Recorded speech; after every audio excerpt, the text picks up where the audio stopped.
She just goes a little mad sometimes. What an excellent day for an exorcism. Look at me, Damien. It's all for you. Just been informed that zombies have entered the building. Death has come to your little town, Sheriff. I see dead people. Welcome to Fright Night For Reel. Welcome, everyone, to the Fandom Outpost. We have another Fright Night For Reel episode, and I'm bringing in Jim this time to talk about the new Guillermo del Toro Frankenstein movie, right? Yes. How's it going, Jim? Tell me. It's going good. Tell me what you've been up to. Just working and family business stuff. So yeah, it's kept me busy. But thankfully, I had the distraction of Del Toro's Frankenstein. That's Frankenstein. That showed up. I was fortunate enough to see it at the theater. And one of our theaters still has like one late showing at like 10 o'clock, which is crazy because it's a 2.5 hour movie. Oh, wow. But yeah, it was made to be seen on the big screen, and I'm glad I did see it that way. I have read many people mentioning that, and I kind of regret not being able to see it. I don't know why. I just didn't get a chance to see it. It was kind of a limited release. It was very limited. For a while, it didn't look like it was coming anywhere close to where I was. So, yeah. But I've heard it's meant to be seen on the big screen, and I tried my best to watch it on my best flat screen I have, in the basement with the surround and the whole bit, lights off and everything. I was just trying to get as close to the movie experience as I could, and it was pretty impressive. We'll get into it a little more, and then we'll also touch on what this Frankenstein, how it fits into the whole lore of Frankenstein, Mary Shelley's Frankenstein, going back to the novel as much as we can from what we remember of it, I guess. I've been trying to read it recently. I'm about halfway through it. I read it maybe 10 years ago, but I haven't quite remembered all of it. But browsing through that, trying to get a feel for it. Yeah, for me. Yeah. So before we get into it, though, I just wanted to ask everyone to please like and subscribe if you haven't. If you enjoy this video, like it and subscribe to our channel. We'd really appreciate that. Any support keeps us going, because that's all we're getting out of this. So besides talking to each other and all our, with Mark and all that, keeping our friendship on the line, online, I guess, right? Right. So with that, we'll get into it. I watched it on Netflix, and my first impression was that it looked beautiful. It was really amazing. As far as the details in it were really wow, this really puts you into the era that Del Toro was trying to set up for that. And then I don't know if it fits in exactly with the novel, but it's pretty close. It's in the 19th century, probably, something like that. I forget exactly. 1800s, yeah. Yeah, that was my first impression, and I was kind of, from the bit of that I've read from the novel, I was trying to figure out how much of it was sticking with the novel that I remembered, and some of it was there, but I'm sure we'll get into it. It seemed to veer a bit, which was fine, right? Yeah.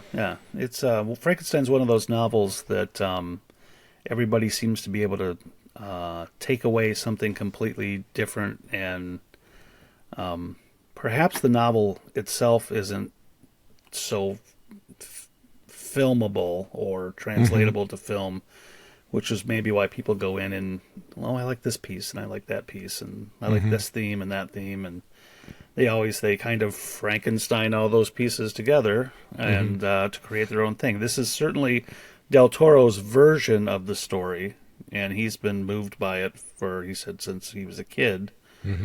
So a little piece, a little piece. There was a really nice interview with him. I think you had shared it with me, Bob, where he was kind of explaining little pieces of it show up in his work all the time. Yeah, the CBS Sunday morning piece. Yeah, that was really nice. It's really a really good interview with him. Yeah, it was really good. So he takes liberties with the story, certainly, and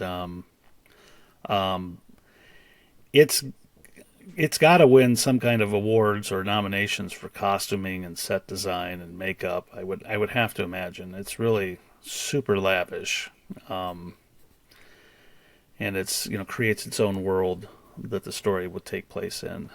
The cast is great. I wouldn't change a person at all. I thought they all were really good. It definitely stood under the strength of the cast, I thought. With, Oscar Isaac was, he played kind of the manic mad scientist. Absolutely. And he's at the focal point of it, basically, is his relationship, right, with his father and his mother, and how that affects him and going on. And Del Toro was certainly saying that this is kind of a father-son relationship kind of film, with the creator and his creation. They were kind of going for those themes, and then of course there's the motherhood theme.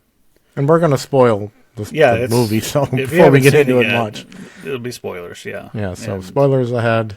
Beware. The father-son thing was definitely the biggest theme, and the character Victor Frankenstein seemed like he had a really good relationship with his mother. The father was kind of the domineering father, and correct. Yeah, it affects him, and it's funny because he kind of becomes his father with the creature. He kind of is disapproving of what the creature can't do. Takes on those traits of his dad. It's almost like the intergenerational type of thing. Absolutely. So there's that going on. It's also I've heard other pods mention that, and I felt the same thing, is that it was what you makes you is kind of the theme of it too. So it's like he's making this, and he gets to the point of creating it, but then he's not. It's like you get to the edge of that challenge that you've been trying to get to, and then it's like, what's left? He never thought about past that point. Right, he didn't think of, okay, now I did it, now what? What do I do with this thing that I made? Right, and it shows. It shows in the film that he takes it and he chains him up, and he kind of like doesn't really know what to do with them. Right, because the creature can only say his name, Victor, and it's like frustrating him that he's not progressing as quickly as he wanted him to, or thought he would, or whatever. Because he was trying to elicit change or education through like how he was shown as a child. So he was being abusive to the creature, where his father was abusive to him. Yeah. And he's not looking at it that way. But that was very interesting. One of the things this adaptation changes up quite a bit is the character of Elizabeth. Yeah. And in this iteration, we have Victor's younger brother, who was aged up quite a bit, so he's actually betrothed to Elizabeth. Mm-hmm. And then we have Christoph Waltz's character, who is the benefactor he's the patron of Frankenstein's creation. So he has a motive for Frankenstein's success that you find in the film, but he's also has the means to help him build his lab and source out his materials to create the creature, which is a little bit different than we've seen before. I think that's a kind of a combination, maybe, or of some earlier film characters from Frankenstein movies, maybe from maybe Bride. So there's a little bit of that. Yeah, and then I guess one of the things we really don't see in this one that I suppose are tropes from other films in past is we don't see them digging up graves, and we don't see him learning to make learning his craft. When we're first introduced to him, he's giving a seminar at the medical school, and he has this reanimated half body. Yeah, that was creepy. Which is amazing. It's an amazing effect, and he looks great. And for some reason, it shocked everybody in the auditorium, but not to the point of, this is insane, how is this happening? It should have been a bigger deal than they made it. Yeah. But it's a weird feeling seeing that, him do that, because you're like, I want your natural sense is that's a human that you're doing this to, and it's such an odd, right? You're treating it as a machine, or yes, like a carnival trick, kind of almost. Yeah, So you get an odd feeling from like how is he abusing this power and right. So we see him, and Victor's, as it is in the book, his fascination or mania with conquering life and death, it comes from the death of his mother. So yeah, we're off and running. We're off after and running. that happens. So right.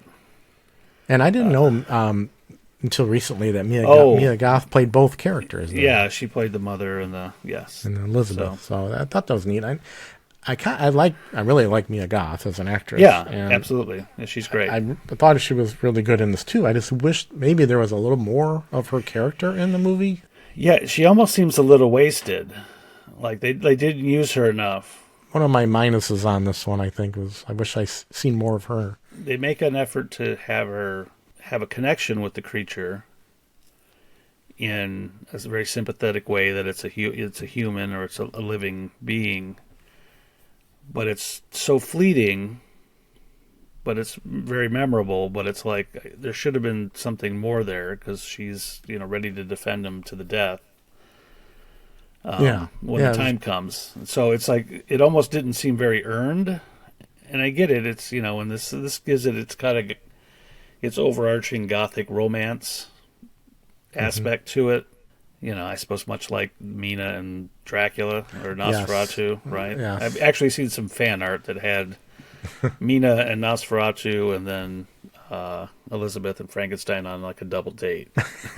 So that was really cute. Yeah, that's fun. It didn't seem like we spent enough time developing that. I don't know what I cut. It's a 2.5-hour movie. And I know. Everything seemed to be in there for a reason. So unless we're going to get some additional footage version, right? And on physical it kept media, me interested. Like I was absolutely interested. Yeah, the story. I don't know how you felt in the theater because I know it was long. Yeah, but just at home watching it, I was always interested. It wasn't like looking at my phone. No, it moved around at a good clip. The wraparound story with the ship, the Arctic with the ship. That's that follows the book to a degree. Sometimes I question the monster. Seemed to have he was strong, and then he was like super strong. It was like the superhero almost. And I don't, he had a healing ability to him. To the extreme, right? To the extreme, which, okay, I guess. I could take it so far, but there was the explosion was like, well, come on now. Right, so. It's like I could take it pretty far, but getting cut and Well, I early in his inception, he's simply chained downstairs, and he can't break his chains. He actually takes great pains to. Yeah. We see him bend an iron bar, and he finally breaks out of his shackles to escape, and with difficulty. And then in the Arctic scenes, he's like pushing over a ship out of the ice. So it's like, okay. Yeah. And so but I'm nitpicking a story about a guy. The main character is a reanimated corpse. So right, and he's an interesting corpse. Yeah, very interesting. I mean, it's not like if we can dive into a little bit of the pop culture angle of Frankenstein, because I know, it's got to be one of your favorite monsters. Yeah, he's right? one of those early building blocks for me as a monster fan, and he's as a little kid I don't know any little kid who doesn't sympathize with Frankenstein. Right? I don't know one, because they can all see the goodness in him and him being treated poorly by the world, and that seems to it's a resonating universal theme to it. Yeah, an innocence to it, Before he's contaminated by society or what have you. Right. So well, I had a Ben Cooper Frankenstein mask as a kid, and with the shiny stuff there, and that was one of my favorite costumes as a kid, even though it would like cut your lip. Oh yeah, that guy. Right I got the same one because I had to find one because that's the costume I had as a kid. Right. Yeah, and he was always. Yeah, he's always such a great character, and he's in all his pop culture iterations. So. That's amazing how many. He's enduring for this long. So either he's done comically or as a frightening device. He's the Scooby-Doo kind of does a little bit of a right, thing. the square-headed version of him is super recognizable. You could draw a square-headed guy with two things in his neck, and people will across the world will probably know exactly who that character is. So how do you feel about the Universal monsters angle of Frankenstein as opposed to, say, like the Kenneth Branagh from the '94? Right. So it's funny. So I was like a super Universal monster Frankenstein snob. So if he didn't look anything like that, I know I have a hard time with that. Still, I have a hard time with it. Right. It's only because that's the one I saw first. Right. And grew up with that. And we grew up with that. Right? Right. So when I got along to the Hammer films, and he looked the whatever creature in the Hammer films was in it always looked different. Right. And the Hammer films weren't really about the monster; they were always about the Doctor. Right. He's the constant through all those, and the creature's different every time. And it wasn't until like I finally got I was in my teens, and then this Frankenstein book came out, and it was illustrated by Bernie Wrightson, who was one of my favorite artists. And it was showing how he should have been more portrayed with long black hair, and he was more intelligent, and he spoke, and he learns. He learns things, and he's not quite so. He's portrayed very, aside from defending himself in the Del Toro movie, snapping people's heads off and jaws off and everything, right. Which is great. It all looked fantastic. If you're a gore fan, you're gonna enjoy it. You'll like it. He's kind of a good guy in this movie, the Del Toro film. Where in the book, he's kind of, he kills a number of people to get to Victor, like innocent people. He plows through some guys on that ship at the beginning. Oh, yeah. Yeah, absolutely. Yeah, he definitely wasn't taking any prisoners. No, not at all. Well, we're talking about the Universal monsters and how it compares and the pop culture angle. It's kind of funny. So those first two Frankenstein films, Frankenstein and the Bride of Frankenstein, you could almost do an edit and weave them together, except for the lady who plays Elizabeth changes. But that's kind of like the Frankenstein story, and it's super not faithful to the book. So, right? Yeah. But it's what we know, and it's digestible. It's the basic beats. It's the man playing God, and then not knowing what to do with his creation afterwards, and the creature wanting to be loved and accepted, and I mean it hits and makes it entertaining as a story on screen for a movie, right? Right, and there's been countless versions of it. Dan Curtis, the guy who did Kolchak, and there was a version of he did one, and I think that's starred Bo Svensson, which is like a 70s actor that no one probably remembers quite a bit. There's a Hallmark Channel one that's supposed to be very faithful to the book. There was a flicking through all this, so I was, as this comes out and it's Halloween and getting close, so I'm going through all this Frankenstein stuff. I'm scrolling through all the streaming and seeing, what's this, what's that, I was like, there's a Patrick Bergen one from Sleeping with the Enemy, that guy, where he's Victor Frankenstein, and the monster is Randy Quaid. So, oh my God, yeah, I totally forgot about that one. I didn't even know about that one. So, and then off the back of the success of Bram Stoker's Dracula, Coppola produced Mary Shelley's Frankenstein. We were talking about that earlier with Kenneth Branagh and Robert De Niro, of all people, playing the creature. Right. And that took pains to make him articulate and intelligent, and it gave us him learning at the blind person's cottage. And that may have been the first one I had seen that did that. That was a little closer to the novel and gave me a different view of the creature. I say Frankenstein, but I really mean the creature. I know. Everyone says Frankenstein, but right. You'll have a purist person that's the age-old argument that's like, to me, he's his kid. So by birth, he's Frankenstein. So that's true. That's funny. I would, he's not going to walk up to Starbucks and say, when they ask him his name, say, just put the creature on the cup. He's going to say Frankenstein. So, That's what he's going to get. So there's the quote of the night.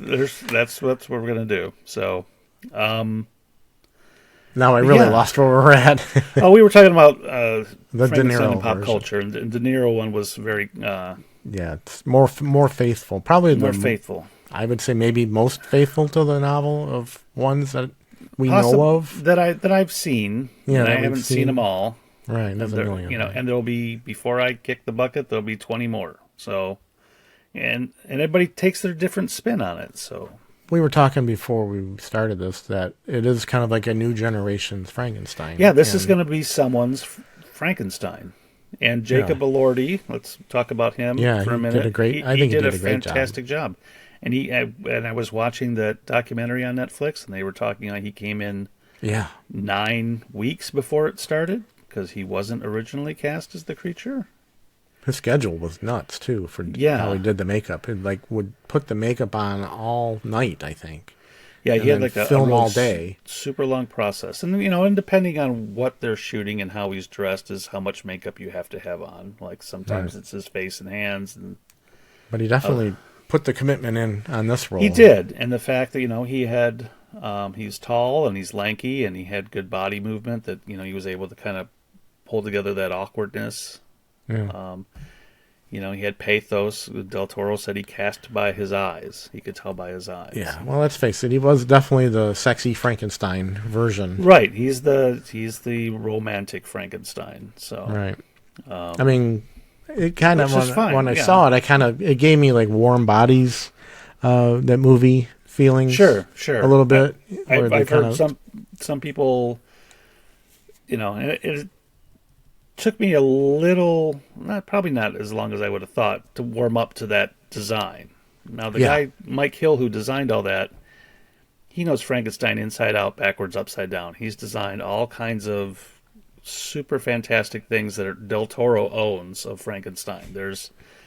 And there's a really cool, he did a really cool corpse of the monster, the creature, based on, like, what if they found the Karloff monster and they dug him up and found his corpse, what it would look like. Oh, wow.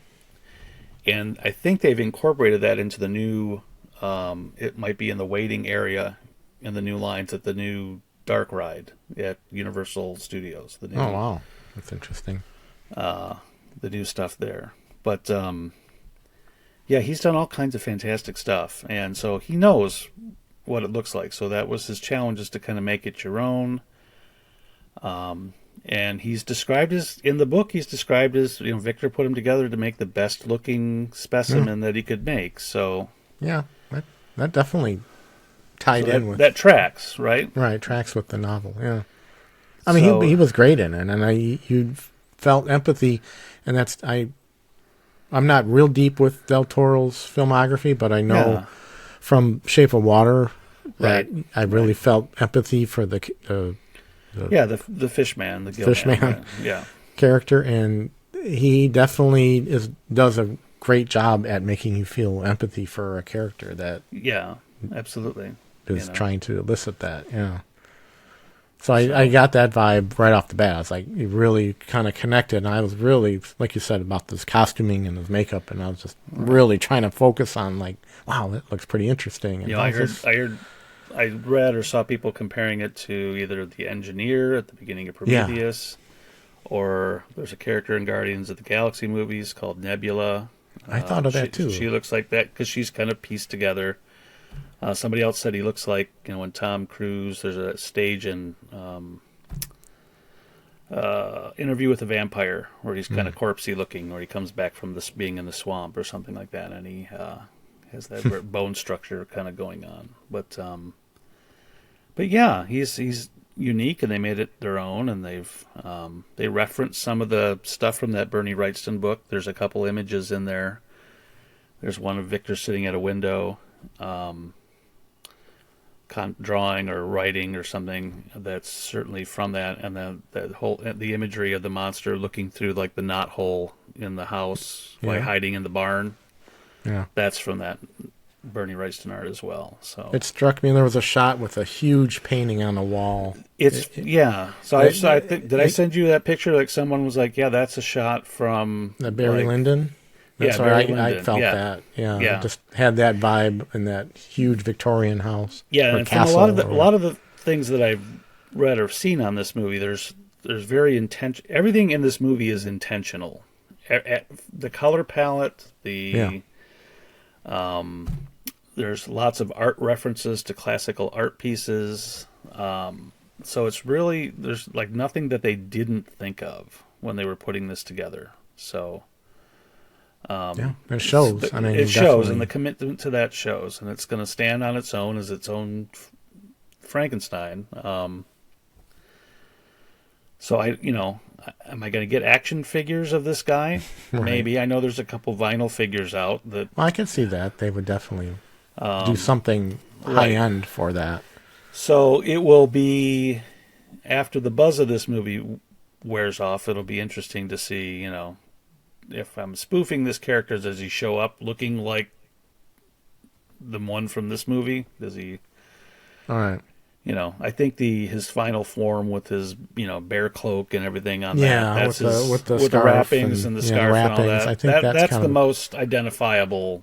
That's a cool look. And he wasn't that form for very long. It was just toward the end. Toward the end of it. So, but that was pretty cool. The ending was very touching. Yeah, and there's I think in the book, like he takes Victor's corpse, and goes off on an ice floe because he's going to make a funeral pyre and burn the both of them. Right. That's kind of like the '94 Branagh version. Right. I think. So there's a crazy thing at the end of the Del Toro movie. There's the shot of him looking into the sunset after Victor passes, dies. Yeah. And he's crying, but the shot is flipped. His makeup is on the wrong side. I don't know. I can't. Everything's intentional. It seems like maybe that's his change. Maybe that's his. Yeah, I don't know.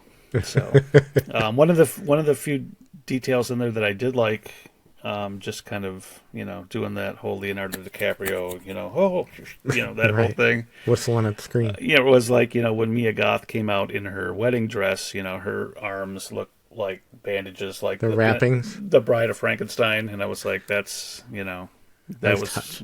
nice touch. And he's got a little piece of hair on one side that's kind of light colored, so they were like, oh, that's kind of a tribute to the bride. And then I saw someone go, well, why has he got this white streak of hair? And it's like, well, because his skull is made up of 7 different people, so Right. maybe that's why he's got different hair. So Right. there's all kinds of nitpicks you can nitpick with it, but I enjoyed the it for what it is. CGI was a little wonky here and there. Right. I mean, Well, if we're really going to get nitpicky, but I don't think it really affected how I felt about the movie. I wish, you always have the fear of it looking like a Netflix movie. Yeah, that's the criticism streaming. it gets, right? And that's why I wish, when you go back to the beginning of our episode, I wished I would have seen it on the big screen, because I think that's probably the best you're gonna feel for that.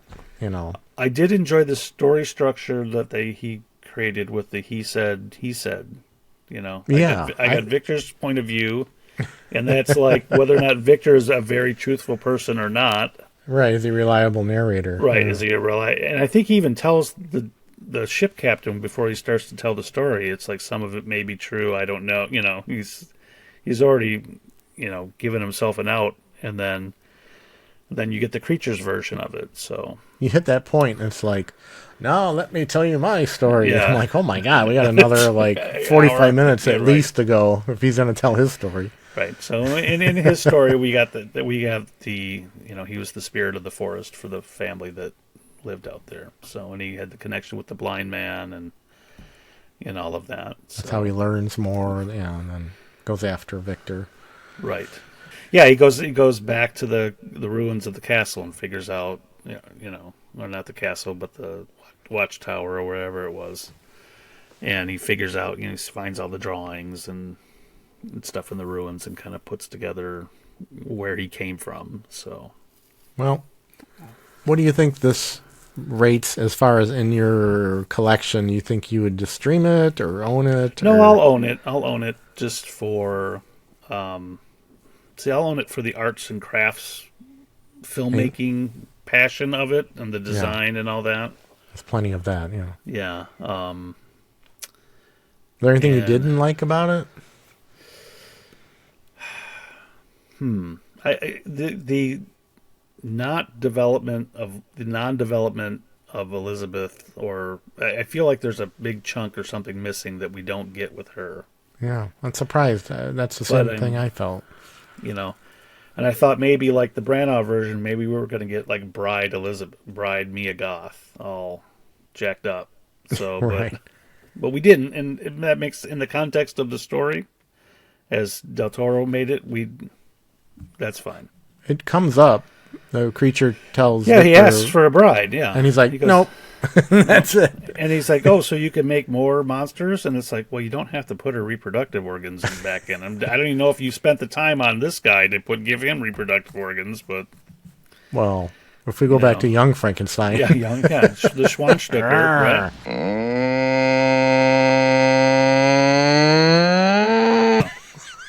Oh, sweet mystery of life. Right? Here we go. We got the pop culture angle. Right. So, and then actually on the trailers for my film were the trailers for The Bride, which is coming out. I'm really looking forward to that. I'm looking forward to seeing that one just because it looks like a bonkers fresh take on it. It looks like Bonnie and Clyde, Frankenstein and Bride. Like, just give me that all day. Just some crazy. And his makeup looked great. You know, yeah, it's just kind of like stitchy. Yeah, they look like the heavy stitch and whatnot. So I can't wait to see just what take that is, because it just looks crazy. And it looks I crazy. Love it. Yeah. So yeah, that's coming out early next year. Early next year, I think. Yeah, we'll definitely have to make plans to go see that. Yeah, jump on that one, because if it's as crazy as the trailer, which I love, will kind of be digging it as something different. Yeah, I think so. It's not one to be like going by canon or anything. No, I'm not going to hold that to the book. So it's just for fun. And that's one of the great things. That's one of the great things about the story of Frankenstein. You can pull those elements out of it. Someone said Frankenstein worked. You can make him work in anything. You could put him in space, and he would work somehow in space. You know, that story would work on another planet, or it's an artificial life. You know, is it AI? Is he artificial intelligence? Right? Is it right? Does it go there? So, well, yeah. There's many themes, and I know we didn't touch on all of them. There's the man trying to be God, right? Life and death. You know, man trying to give birth. Right? Is there a soul? Where does your soul? Do you have a soul? Is it right? What makes a soul? What constitutes that? What? Yeah. You know. Do you have all the memories of whoever you were put together with? You know. Yeah. There's plenty to think about, and a lot of food for thought. Yeah. I think you can get. I think a viewer who is an average Frankenstein fan would get enough out of this to enjoy it, and I think so. I think so. Yeah, I think so as well. I thoroughly enjoyed it. I'll watch it again. Will I fast forward through parts of it? Yeah, I will probably, because I don't need to see, as well done as it was, I don't need to see his childhood again. You know. Right.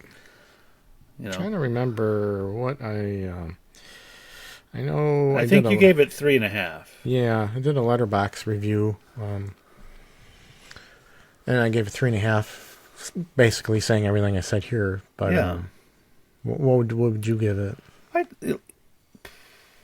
I'd probably give it a 4. You up to 4 with it? Yeah, I think so. Yeah. I'm not sure. I'm not sure what would push it over. Or maybe the fleshing out of Elizabeth would maybe push it over to a 5. Yeah.